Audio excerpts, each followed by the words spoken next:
यहाँ पे आपका क्वेश्चन है, देखिएगा, the income elasticity of demand being greater than one of the commodity must be. सबसे पहले इस क्वेश्चन को समझते हैं कि ये क्वेश्चन आपसे क्या कहना चाहता है, राइट। फिर उसके बाद हम बाकी चीजें जो है अच्छे से क्लियर करेंगे। देखो क्वेश्चन बहुत इजी है। सबसे पहले समझेगा कि इनकम इलास्टिसिटी का मतलब क्या होता है। इलास्टिसिटी का मतलब क्या है? मतलब ये होता है, जैसे कि अगर आप रबड़ को देखोगे, रबड़ का मतलब क्या है कि कितना वो खिंचाव है, कितना उसको खींचा जा सकता है, इसको हम बोलते हैं इलास्टिसिटी। वैसे ही इनकम इलास्टिसिटी का मतलब ये होता है कि जैसे जैसे किसी भी पर्सन की जो इनकम है अगर इंक्रीज होगी, ऑब्वियसली बात है उसकी वांट्स, उसकी डिजायर, उसकी डिमांड भी इंक्रीज करेगी। अगर आज आप 10,000 रुपये कमा रहे हैं तो आप ऑब्वियसली बात है या 2,000 या 3,000 का फ़ोन अपनी जेब में रखेंगे। वहीं पर अगर आपकी इनकम को हम 1 लाख रुपीज़ कर दे तो आप आईफोन से कम फ़ोन नहीं रखने वाले।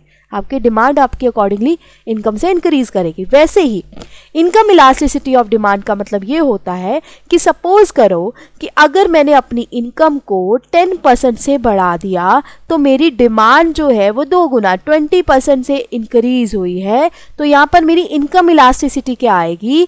20/10 इज इक्वल टू 2। हम डिवाइड कर देते, ये मेरी आई है इनकम की इलास्टिसिटी। मतलब मेरी 10% इनकम इंक्रीज करने से जो डिमांड इंक्रीज हुई है वो कितनी हुई है? 20%। अब यहाँ पर आपको इनकम इलास्टिसिटी का मतलब समझ में आ गया। अब देखो यहाँ पर, अब ऑप्शंस देखते हैं।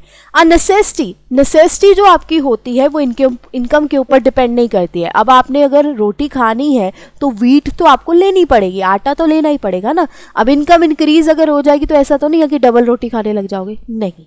Luxury good, iPhone, car, AC, मतलब एक लग्जरी जो आपको लग्जरी प्रोवाइड करती है, अगर इनकम इंक्रीज होगी तभी लग्जरी गुड इंक्रीज होगी। तो यहाँ पर ये सेकंड आंसर वैसे राइट आंसर आता है। इंफीरियर गुड्स कौन सी होती है? चीप गुड्स, घटिया क्वालिटी की गुड्स। तो यहाँ पर ये आंसर नहीं होगा, तो second will be the right answer. I hope